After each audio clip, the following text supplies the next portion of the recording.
Eddie, why are you pushing me? Caitlin, knock it off!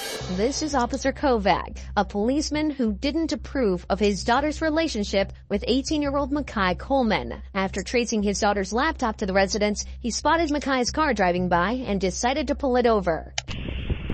You can get out. For what? You're going to jail. For what? Get out. For what? Have a seat in my car. We'll make shit up as we go. It's immediately clear that this isn't a normal police interaction. That last phrase, "we'll make it up as we go," is obviously unprofessional and quite scary too. Officer Kovac has a personal and emotional connection to this case and has even made an unlawful traffic stop because of it. Even if he did have a valid reason to pull Makai over, he should have radioed for another officer to handle the stop. But instead, he's taking things into his own hands. Any guns, knives, weed on you? What's that? Obviously. Go ahead and get smart before I can do something to you even more. The passenger side door opening means someone is still in the vehicle, and it turns out to be another of his daughter's friends, but she's still nowhere to be seen. I tell you get out of the car? Did I tell you get out of the car? Private route at post 12. Sales advising a white female on a blue sheet. Find them with a gun. Does your dad know my daughter's in your house? Conveniently, Kovac managed to pull them over right next to the friend's house, so he decided to have a chat with the mother after remembering his daughter's laptop also showed her inside of this house. Why is her computer there? Why would your daughter be in my house? I don't know. So if I check and you're lying to me, you're going to jail. You could check, and I'm not lying to you. She's getting a ticket because she wasn't wearing her seatbelt, so that's going to cost her $200. And you know what? Get a warrant to search my house. That's fine. I will.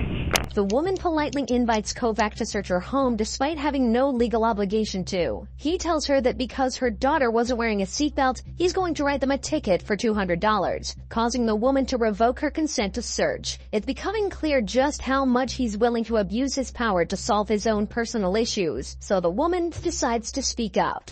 You're making this You're being personal. disorderly. How am I being disorderly? She wasn't wearing a I seatbelt. was wearing my seatbelt. You're making this personal. You want to ticket my daughter because you think your daughter is in my No, house. she wasn't But wearing a whatever you seatbelt. call it, I'm going to call 911. Realizing exactly what's going on, the girl's mother reminds Officer Kovac that what he's doing is both unprofessional and illegal. But in a scramble to prevent the woman from calling his colleagues to the scene, he decides to let her daughter go without a ticket before discovering something nobody could predict.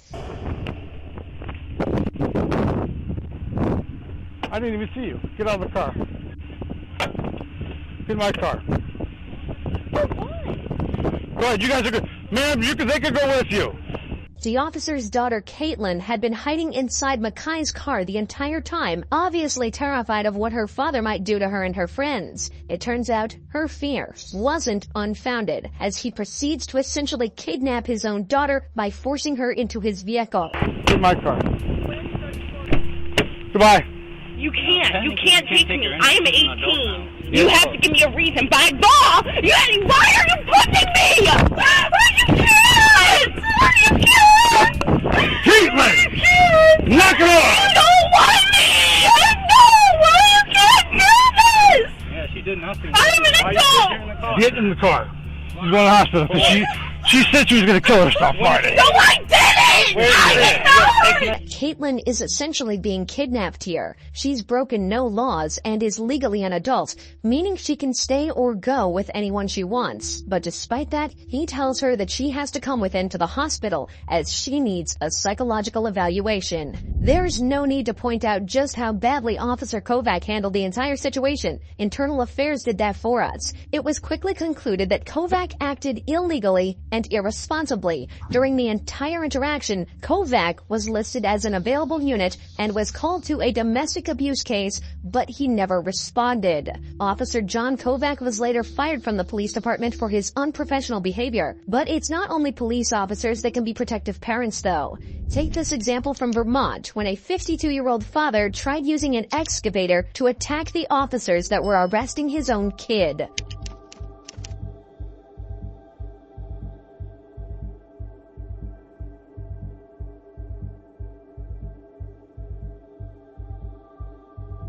What you're watching is essentially two people threatening each other with deadly weapons. The cops are in an extremely tough position here. They have to keep control of the detained suspect while also talking down his father, all while in a life or death situation.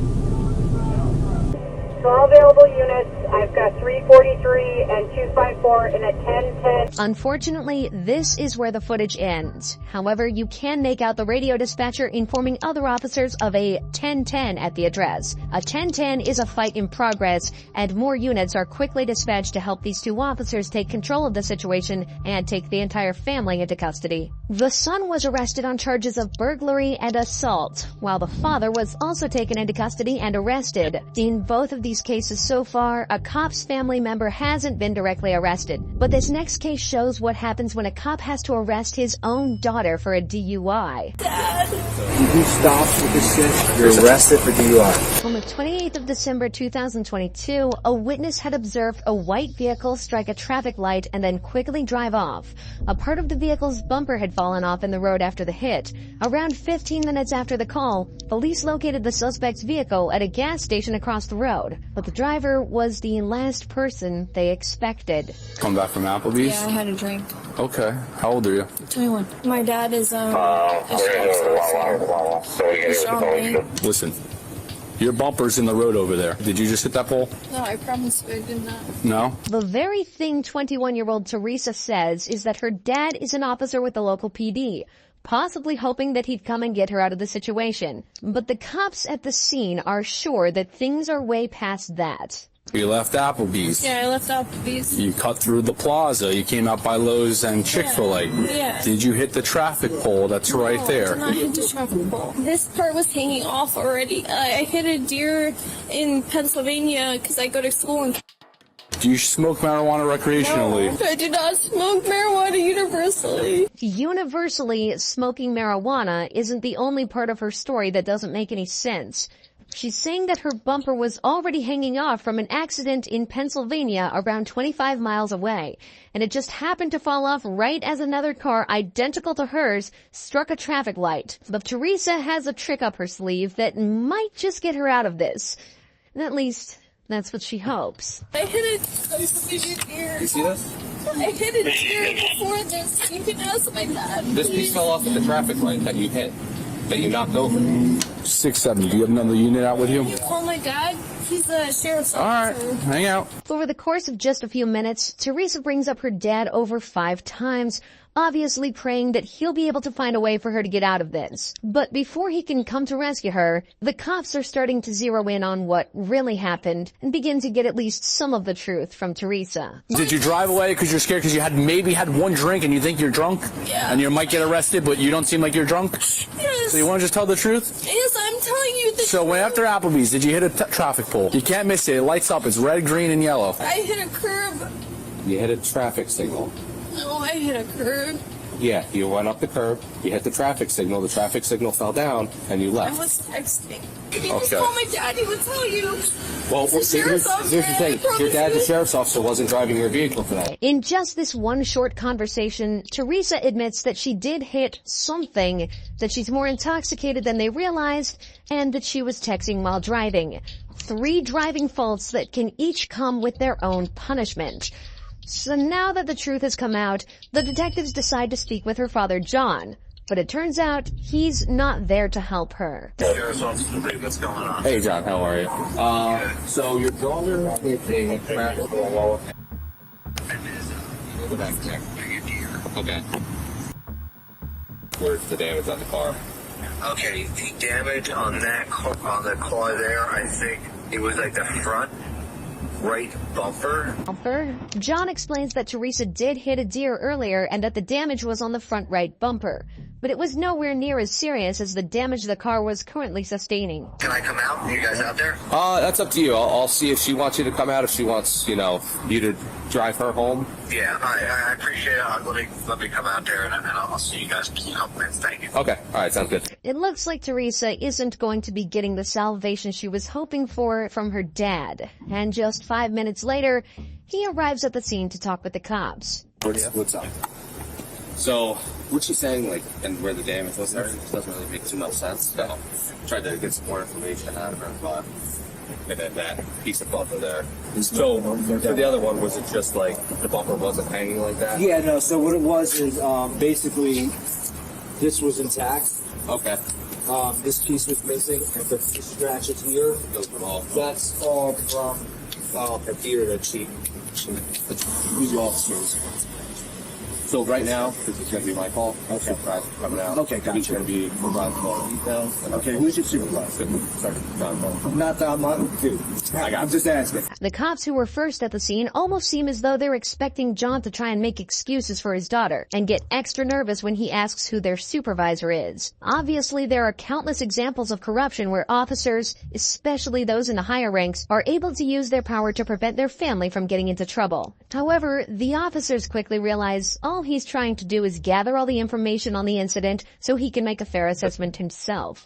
This quickly becomes evident as he checks his text messages from her to try and create a timeline of events. I just want to show you this so you can see it. You home 10:39. What do you think time do you think that initial call came? Because she probably hit it and was like, Dad, what the fuck do I do? Somewhere between 10:45 and 11. That's about right. We were talking to her. She wasn't telling us what she fed all.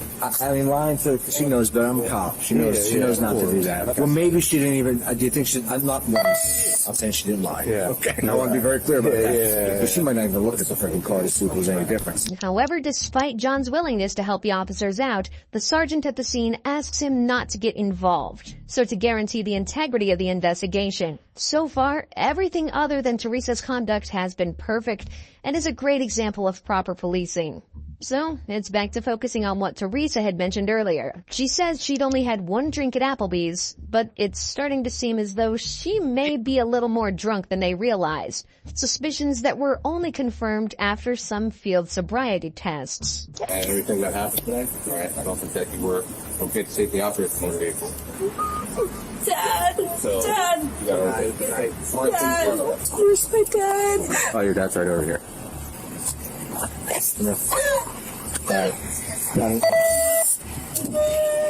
You do stop with this shit in the car. Right, You're arrested for DUI. Got it. Have a seat.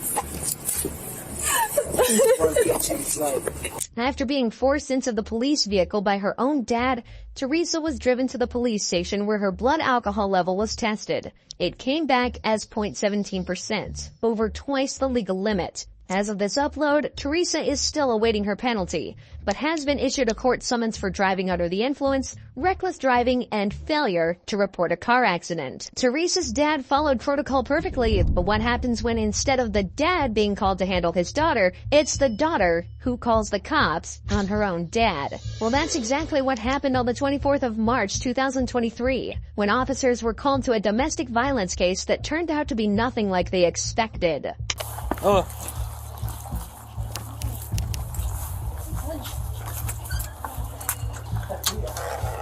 Can you put the dog in a room for me? I will. Can you give me? Alright, who called? Me. You did? Yeah, sure did. Alright, what's going on? The woman who answered the door tells the police that she had an argument with her father where he threatened to punch her, and she just wants her parents to listen to her and take responsibility for the issues in her childhood. The responding officer immediately realizes he's in for a rough one. When did he threaten to punch you? Well, treat me the way he treated me. Hey!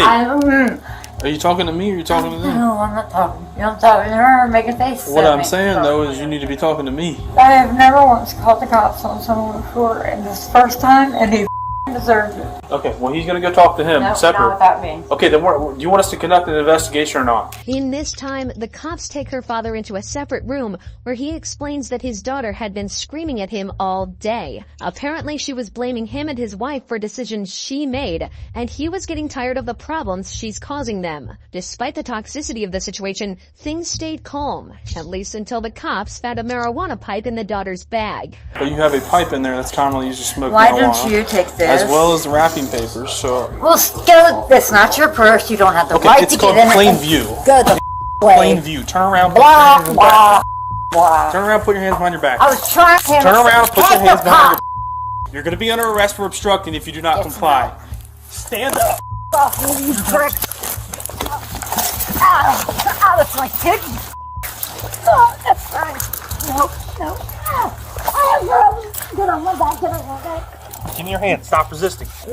Conversation. Simple. He started threatening to punch me, and I thought I had to call you guys for it. Okay.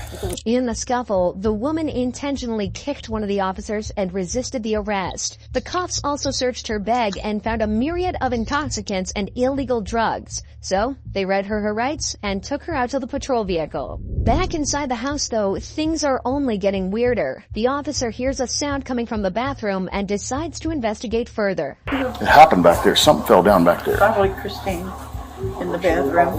Who's Christine? A friend of Janet's. Is she allowed to be here? Yeah, It's kind of odd that she stayed in the bathroom the whole time. She have warrants? I don't know. Hey, Christine! I need you to come out here for a sec.